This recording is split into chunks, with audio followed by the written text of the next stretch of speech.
बानी पीटीआई की एस्टेब्लिशमेंट के साथ सुलह सफाई की जो कोशिशें हैं वो क्या रंग ला रही हैं, और इसके साथ साथ यूट्यूबर्स का मखसूस हल्का जो तासुर दे रहा था कि डट कर खड़ा है कप्तान, और बैरून मुल्क मुकीम पाकिस्तानी बिलखसूस इस बात पर यकीन किए बैठे थे कि जैसे इमरान खान साहब को इक़्तिदार में वापस लाने के लिए उनकी मिन्नतें की जा रही हैं। जहाँ मैं आपको एक लतीफ़ा सुनाता चलूँ, पिछले दिनों मेरे एक दोस्त बरतानिया गए तो उन्हें एक बुज़ुर्ग खतून वहाँ मिली और बता रही थी कि मेरे पास कन्फर्म इतला है, शहबाज शरीफ साहब ने आर्मी से कहा है कि मुझसे हुकूमत नहीं चल रही, आप इमरान खान को ले आएँ। ज़रा आप अंदाज़ा लगाएं कि झूठ का लेवल और उनकी जो सोच है वो क्या है। लेकिन झूठ का गुब्बारा जितना भी बड़ा हो जाए उसने फटना होता है। चंद रोज़ पहले जब आज़म सवाती इमरान खान साहब से मुलाकात के लिए अडयाला जेल गए तो बहुत सारे लोग चूके कि कल तक तो इनका लिस्ट में नाम शामिल नहीं था, आज इनका नाम दे दिया गया है, फिर मुलाकात भी करा दी गई है। अच्छा, मुलाकात भी उन्होंने बड़ी तसल्ली से की, अपना वो मौक़िफ़ दे के आए। इस्लामाबाद हाई कोर्ट ने पाबंदी लगा रखी है कि इमरान खान साहब से मिलने के बाद वहीं खड़े होकर आपने प्रेस टॉक नहीं करनी या उस हवाले से गुफ्तगू नहीं करनी, ये कोई मीडिया सेंटर नहीं बनाना वहाँ। लेकिन बाद में जो बातें सामने आई उसमें पता लगा कि उन्होंने स्पीकर KPK असेंबली की करप्शन की शिकायत लगाई है। कुछ और मामला भी डिस्कस हुए, साथ ये भी उन्होंने कहा मैं गंडापुर के साथ खड़ा हूँ। लेकिन असल धमाका उस वक्त हुआ जब इस सारी सूरत हाल पर अपनी बेबसी, बेचारगी और मजबूरी का इजहार करते हुए आज़म सवाती ने एक अहम इंकशाफ कर दिया। इंकशाफ इसलिए कि वो PTI के लोग जो ये समझे बैठे थे उन पर इस वक्त तवज्जो देनी चाहिए, जो ज़ाहिर है एक ट्रांस में हैं जिन्हें बात की समझ नहीं आती। उन्होंने कुरान पाक पर हाथ रख कर कहा कि बानी PTI 2022 से, यानी कि जनरल आफत आसिम मुनीर साहब के आने के फ़ौरन बाद से इस कोशिश में है कि किसी तरीके से आर्मी चीफ से उनका कोई ना कोई राब्ता हो जाए, डायरेक्ट इनडायरेक्ट। मैं खुल के बात करूं तो यूँ कहूँ कि माफ़ी तलाफ़ी की कोई सूरत निकल आए। ये जो इम्प्रेशन है अगर डट के खड़ा है कप्तान, ऐसी कोई बात नहीं है। आज़म सवाती ने यह भी बताया कि इमरान खान साहब की अहलिया बुशरा बीबी इस्लामी रेफरेंस दे रही थी मुक़द्दस शख्सियात के, कि देखें जी बात तो मुज़ाकरात से हल होती है ना। अब इस हवाले से जितनी भी कोशिशें की गई, ये भी सवाती साहब का कहना है, एक कोशिश नहीं की गई, कई कोशिशें की गई।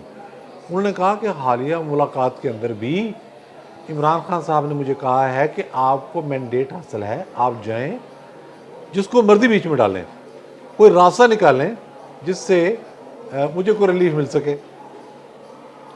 अब रास्ते कैसे निकले, ये भी एक दिलचस्प बात है। वो कहते हैं कि मैंने एक शख्सियत से मुलाकात की जो army chief general Asim Munir के उस्ताद हैं। अब उस्ताद वो मिलिट्री में हैं, उनके एकेडमी में, या कोई किसी तलीमी इदारे में थे, ये कोई वजाहत नहीं की उन्होंने, कुछ पता नहीं है इसका, या उनके कोई वेटरन साथी हैं फौजी। फिर उन्होंने ये भी कहा कि एक एंकर, उसको भी मैंने बीच में डाला, मैं नाम उसका नहीं लेना चाहता, उसके ज़रिए कोशिशें की हमने। वो एंकर साहब जो हैं वो भी आर्मी चीफ के बहुत करीब हैं कि कोई रास्ता निकले, वहाँ से भी बात नहीं बनी। इसके अलावा जो मुख्तलिफ चैनलों से हमने रब्ते किए, वहाँ से भी इनकार हुआ।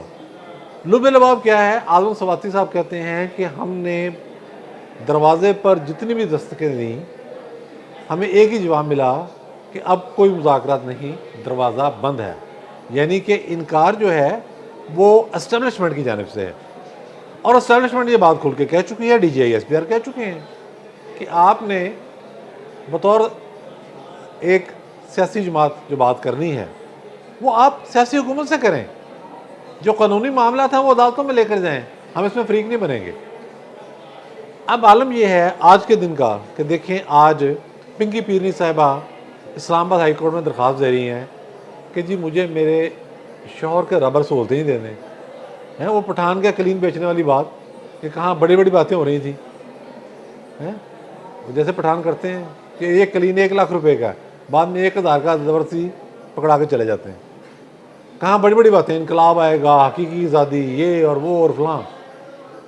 अब हुआ क्या है, देखिए मुज़ाकरात चल रहे थे, राब्ते हो रहे थे, लेकिन इन्होंने चीज़ों को इस तरीके के साथ प्रोपेगेट किया, सोशल मीडिया की मिस यूटिलाइजेशन की, जिसके नतीजे में बहरान बढ़ गया।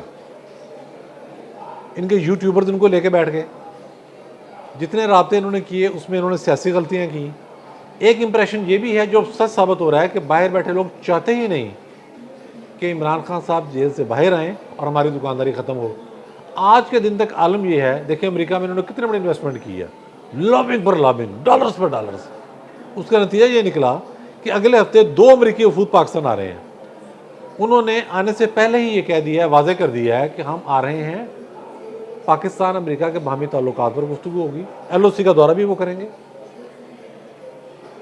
हमारा इमरान खान साहब की गिरफ्तारी, उनके मुकदमात, उनकी सियासत से कोई ताल्लुक़ नहीं, इसका हम जिक्र भी नहीं करेंगे।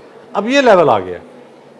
अब मैं आपको बताता चलूँ कि ताज़ा जो मुश्किल आई है इमरान खान के लिए, जो आने वाले दिनों में मज़ीद उन पर सख्तियों का सबब बन सकती है, वो ये बनी है कि इनकी पार्टी के कुछ लोगों ने, जिन्हें मीडिया में रहने का शौक़ है, जो बड़े हीरो बनते हैं, जिनके पल्ले कुछ नहीं है, ख़ुद इमरान खान साहब के अपने मशवरे भी तो वैसे उल्टे होते हैं, उन्होंने महारंग बलोच के साथ इज़हार यकजहती किया, फिर बलूचिस्तान जा पहुँचे, उन लोगों के साथ बैठे जो दहशत गर्दों की अमली मुआवनत कर रहे हैं और सपोर्ट कर रहे हैं, जिसके नतीजे में एस्टैब्लिशमेंट के अंदर फिर एक दफ़ा गुस्से की लहर दौड़ी। हुकूमत तो पहले ही इस मामला में तैयार नहीं है, तो आने वाले दिनों में PTI पर मज़ीद सख्ती होगी। इमरान खान साहब को जेल में बैठकर ये सोचना चाहिए कि उनकी पीठ में छुरा घोंपने वाला कौन है। बहुत शुक्रिया।